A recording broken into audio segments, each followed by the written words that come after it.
Welcome back to Broncos Weekend, everybody. Yeah, these winter football months, Broncos country. For tailgating, that means the heartier dishes. We're doing ribs, brisket, pork shoulder.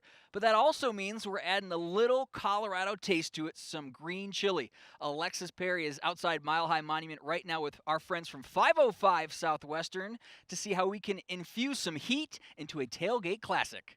Thanks so much, Matt. Here with Austin. She is a brand ambassador for 505 Southwestern. We are so glad that you're here today. How are you? I'm doing well. How are you? I'm doing great. What are we making today? So we are going to make some sweet and spicy green chili glazed ribs, which is a great tailgate recipe because you can make it at home the day before and then finish it on the grill right before you're going to eat it. So it's a wonderful thing to do and share with your friends. Well, obviously the most important ingredient, 505 Southwestern green chili. So for those who might not know, what is in 505? So our main flagship product here is our flame roasted green chili, and it only has 3 ingredients. It's a very clean product. Flame roasted New Mexico Hatch Valley green chili, lime juice and salt. And you can see the char marks on this chili. It's really a premium product.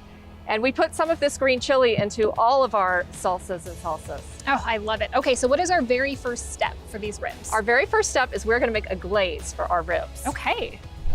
And this is pretty simple. We are gonna take 2 jars of our pineapple mango jalapeno salsa. Yeah. Pour that in our blender here. Okay. And this recipe calls for a spoonful of our flame roasted green chili, so I'm just gonna do a dollop. Perfect. You can never have too much green chili, in my opinion. Makes everything taste better. Right. Get our lid on here.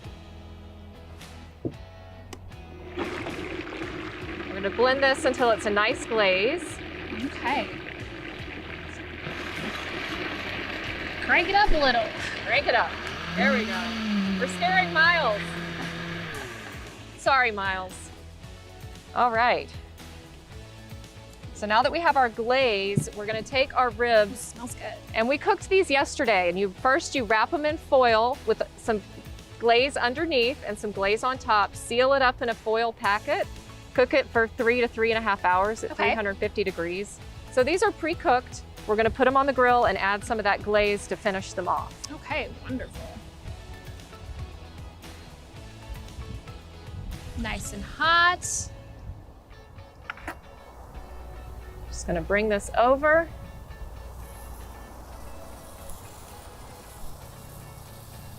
Do a generous amount of that glaze. That looks amazing.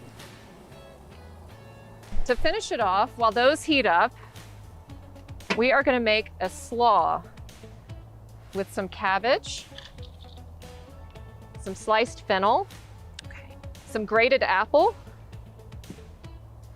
some grated carrots. Finish that off with some apple cider vinegar and a little mayonnaise. How easy is that? So easy. Toss that together. It's very colorful. A nice contrast to your ribs. I love it.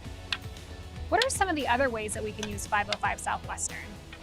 So as I mentioned, 505 goes great on everything. Yeah. So this green chili is one of my favorite products. I put this on pizza. I put it on hot dogs, hamburgers, eggs in the morning. Yum. Make a breakfast burrito. Yes. If you're making a pot of chili, I put this in my chili. If you have kids like I do, I love it because you can make a more bland food item and then add this to spice it up on your own plate so that you can spice it depending on your tolerance for heat. Sounds amazing. Okay, so the ribs were on there for about 10 minutes, then we flipped them. They've been on for about 5. Are they about good to pull off? Let's see how they look. Okay, they look amazing. I'd say they look delicious. Perfect. Let's go ahead and plate some of these up. We'll start with a little of our slaw. This meat is falling off the bone. What do you say? Absolutely perfect. A perfect tailgate recipe. Speaking of recipes, where can we find more of your great recipes? We have a lot of recipes on our website at 505southwestern.com. And if you use our salsas or sauces in anything you make, please tag us on your social media at #HowDoYou505. Perfect. We will do that. Thank you so much for your time, Austin. We really, really appreciate it. Thank you. Thank you, Alexis. Steve, as we wrap up the show here, the Broncos haven't won on Sunday Night Football since 2015. Obviously, an overtime thriller here in this building against the New England Patriots. They haven't been on Sunday Night Football since 2017, so hopefully this is the start of another streak for the Broncos in prime time. Let's get to your keys, though, real quick. What do the Broncos need to do on offense if they want to beat the Chiefs? Well, this is an offensive deal, but I think you got to be thinking about defense all the time. And one of the things our offense needs to do is keep Patrick Mahomes and that offense on the sidelines. Can you do that? By running the ball, offensive line playing well, controlling the drives, controlling the clock, and we'll have a chance to win this football game. Sometimes the best defense is a good offense. Yeah. Yeah. On the flip side, though, Steve, on defense, the Broncos have their hands full with Mahomes, but what do they need to do? Well, with Bryce Callahan on injury reserve, I'd like to see us play a little bit more cover 2 this game. That way our corners on the outside can get up and be physical with those wide receivers, give our safeties a chance to make a play on the ball. We did that a lot when I played, and I think that will fit this team perfectly, especially with the speedy wide receivers that they have. The Broncos are not used to playing at a quiet Arrowhead Stadium, Steve. Would you have liked to have played at a toned-down Arrowhead Stadium? Oh, man, I would have given everything. I would have given a game check for one of those.